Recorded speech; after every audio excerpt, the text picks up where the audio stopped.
Hello বন্ধুরা, আসসালামু আলাইকুম। Welcome to my channel Monobilashi recipe. তো বন্ধুরা, কেমন আছো সবাই? আশা করি ভালো আছো। আজকে আমি তোমাদের জন্য নিয়ে এসেছি গরুর মাংস ভুনা রেসিপি। তো এর জন্য আমার লাগবে গোলমরিচ, এলাচ, জয়ফল, কাজু বাদাম, জিরা, দারুচিনি, তেজপাতা, পোস্তদানা এবং জয়ত্রী। লাগবে আদা রসুন বাটা। এই মাংসের ভুনা রেসিপিটির জন্য আমি প্রথমে নিয়ে নেব 1.5 কেজি পরিমাণ মাংস এবং আমি প্রত্যেকটি মাংসকে রেগুলার সাইজ অনুযায়ী কেটে নিয়েছি।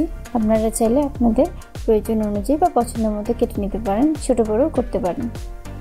তবে আমি এগুলোকে একটা রেগুলার সাইজ অনুযায়ী ছোট করে কেটে নিয়েছি। আমি এই মাংসগুলোকে প্রথমে পানি দিয়ে ভালোভাবে ধুয়ে নেব।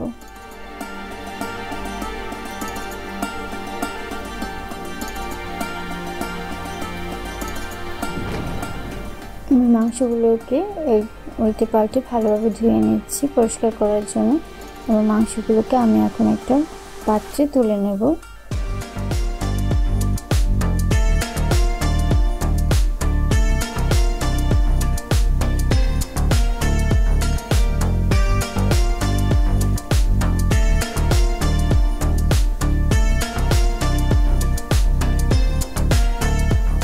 তো বন্ধুরা, এবার মাংসটি একদম ফ্রেশ আমার ধোয়া কমপ্লিট হয়ে গিয়েছে। এবার মাংসে আমি দিয়ে দেব 1 কাপ পেঁয়াজ কুচি। এখানে দিয়ে দেবো 1 টেবিল চামচ আদা বাটা, 1 টেবিল চামচ রসুন বাটা,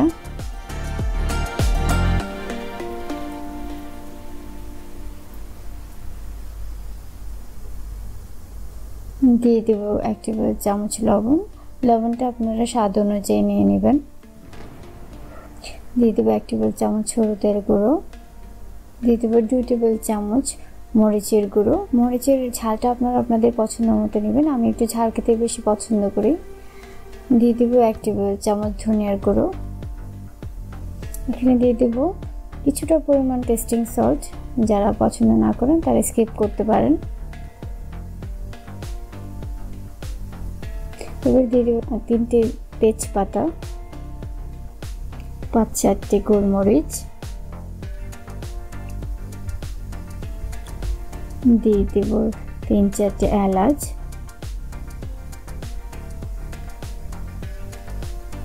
3টে দারচিনি,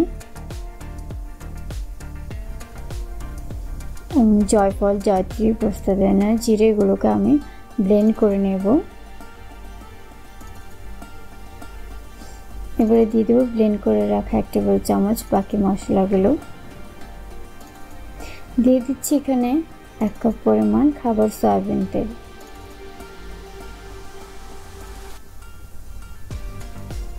এবার আমি সবগুলো উপকরণ মাংসের সাথে ভালোভাবে মিক্স করে নেব।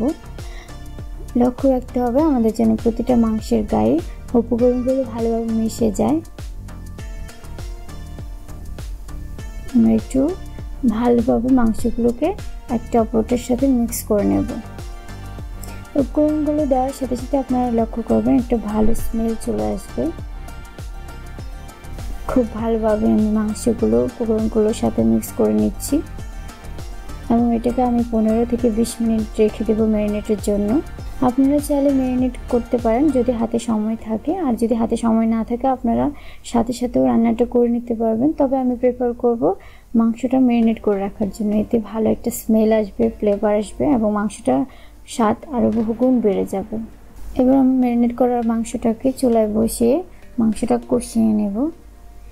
মাংসটাকে আমি ভালোভাবে নেড়ে চেড়ে দেবো এবং ভালোভাবে নেড়ে চেড়ে কষিয়ে নেব, কারণ এটা যেন পাত্রের তলায় লেগে না যায়। তো মাংসটা দেখো আমার অনেকটাই কষিয়ে আসছে। এবার আমি ঢাকনা দিয়ে ঢেকে আরও 5 মিনিট মাংসটাকে ভালো করে কষিয়ে নেব এবং একটু পরপরই আমার এটা চেক করে নেড়ে চেড়ে দিতে হবে যেন পাত্রে লেগে না যায়।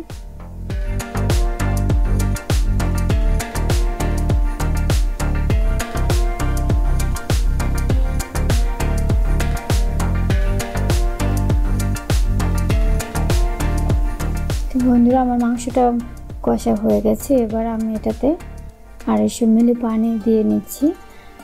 যেহেতু আমি মাংসটা ভুনা রাখবো তাই আমি বেশি পরিমাণ পানি দিচ্ছি না, আমি কিছুটা অল্প পরিমাণ পানি দিচ্ছি যেন আমার মাংসটা পুরোপুরি সিদ্ধ হওয়ার সাথে সাথে ঝোলটাও কমে যায়। মাংসটাকে নেড়ে ভালোভাবে পুরোপুরি সিদ্ধ করে নিচ্ছি। আমার অনেকটাই পানি শুকিয়ে গেছে এবং মাংসটা অনেকটাই আমার শেষ পর্যায়ে চলে এসেছে এবং তেলটা উপরে চলে আসছে। মাংসটা এখন পুরোপুরি সিদ্ধ, অনেকটাই নরম হয়েছে। তো দেখো আমার রান্নাটাও অনেকটাই শেষ, পানির পরিমাণটাও নেই বললেই চলে। তো রেডি আমার মাংসের ভুনাটা। এবার আমি সার্ভ করে নেব। মাংস ভুনাটা অনেকটাই কালার সুন্দর এসেছে।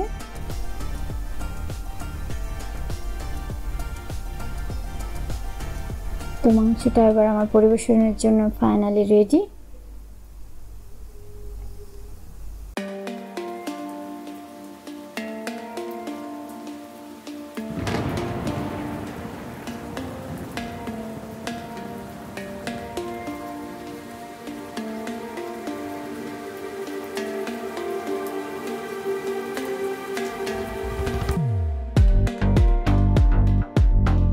যারা নতুন রান্না শিখছেন তাদের জন্য আমার এই ভিডিওটা অনেক উপকার আসবে। আমার রান্নাটি যদি কারো ভালো লাগে অবশ্যই সাবস্ক্রাইব করবে আমার চ্যানেলটি এবং কমেন্ট বক্সে জানিয়ে দেবে কেমন লেগেছে। সবাই ভালো থাকবে। আসসালামু আলাইকুম।